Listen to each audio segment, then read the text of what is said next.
Gulong-gulo ka na ba sa kalalagayan mo ngayon? O baka natatakot ka sa darating na bukas? O kinakabahan para sa hinaharap? Sabi nga ng isang kanta, O kalma, ikaw ay maniwala. Hey Youth! Ako nga pala si Quiz Pio at ito ang Youth Steps.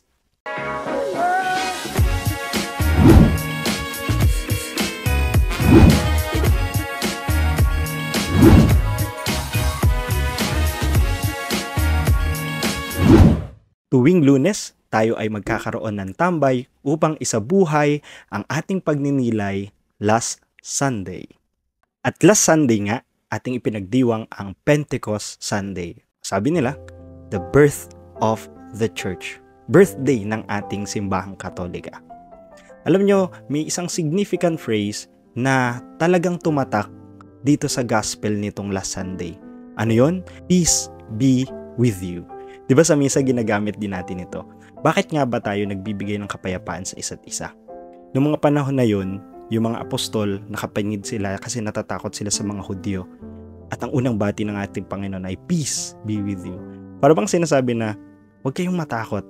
Kalma. Natatakot na yung mga apostol, pero ang sabi ng Panginoon, peace be with you. Pagpapaalala na kasama nyo ako at hindi ko kayo iiwan dahil papasa inyo ang Espiritu Santo. Yung kapayapaan na ibinabahagi natin ay hindi lang kapayapaan na tahimik, na walang gulo, kundi kapayapaan na kasama ang Diyos. Para bang sinasabing, I am with you. Peace be with you. Ako ay kasama nyo. Parang mga nakaraang Gospels, di ba? Bakit natatakot yung mga apostol binabagyo sila kahit kasama na nila si Jesus? Bakit sila natatakot na magutom? Kasama nila si Jesus. Bakit sila natatakot sa ilang noon sa panahon ni Moses na magutom at naghahanap ng pagkain? Takot mauhaw kasi walang kapayapaan.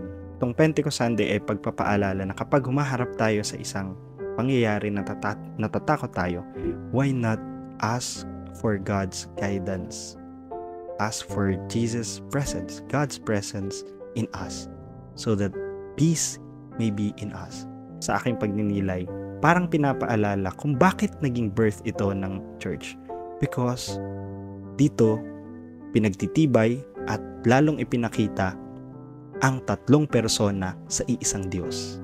Ang Ama, Anak, at Espiritu Santo. Ang Espiritu Santo na mag-aaliw, na tutulong sa atin at magpapalakas sa atin sa ating paglalakbay. Peace be with you. Don't be anxious. Fear not. Sabi nga sa Bible, hindi naman binanggit directly ni Jesus na I love you. Pero pinaramdam niya. Kumbaga, itong peace be with you, or yung phrase na favorite niya din na do not be afraid, ay isang translation of saying I love you, but more intimate. Jesus uses peace to address fear. Pwede na kayong magpahinga. Sabi nga ni Saint Augustine, our hearts are restless until they rest in you. Until it rests in the Lord. Kahit anong gawin ng mga apostles, hindi sila makakapagpahinga lang kahit nakapinid yung mga pintuan ng kanilang pinagpupulungan. Bakit? Because God is not with them. Our hearts are restless until they rest in God. Second, Jesus pursues to give peace through challenges. Kasi hindi naman pwedeng ang buhay ay easy-go-lucky o walang tatahaking bagyo o pagsubok. Kasi ito yung nagpapalakas sa atin. At ang kailangan lang natin ay yung magpapatatag sa atin. Kaya nga ipinadala niya ang Espiritu Santo. Yung pagbati niya na yun, pagpapaalala na isinugo ko na, ibinigay ko na sa inyo ang Espiritu Santo, ang kabuuan ng tatlong persona sa isang Diyos. Kaya nasa inyong kapayapaan.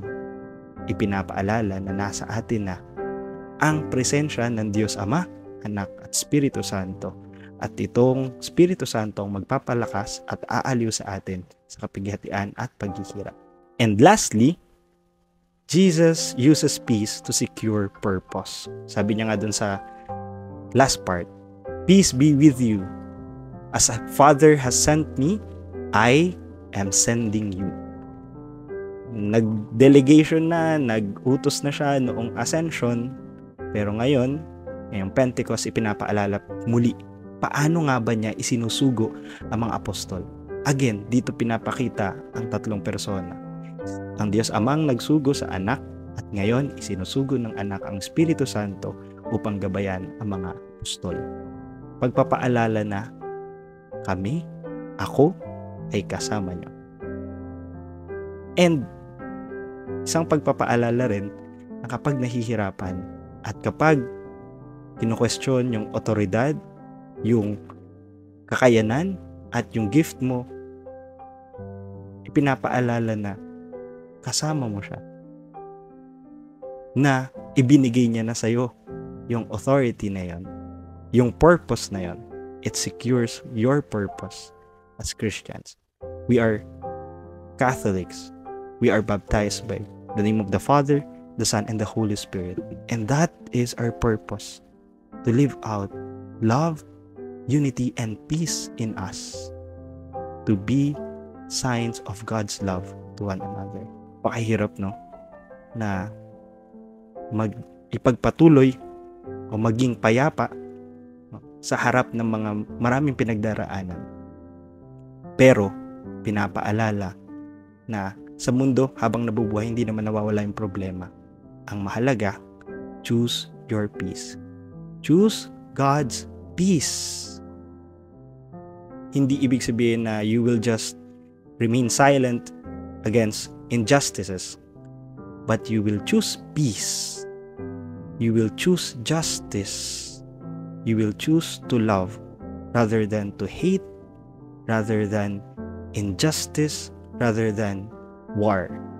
Ang kapayapaang ibinibigay ni Jesus ay hindi para manatili na lang sa ating comfort zones at sa katahimikan, kundi this gives us the strength to move forward, not static life na remain, dito na lang ako, masaya dito, walang gulo, walang ingay. Let God disturb us in our comfort zones so that it's not our peace ang hanapin natin. Maraming tao nagbabakasyon, nagsuswimming, gumagala, pero parang pag-uwi, pagod pa rin. Why? Because they are longing for peace and serenity of the world, not the peace that's coming from God. The peace that Jesus gave us on this day of Pentecost. The gift of the Holy Spirit na siyang magpapalakas sa atin. Let God use you. Be God's instrument. Let the Holy Spirit come upon you. Not our will, but His will be done.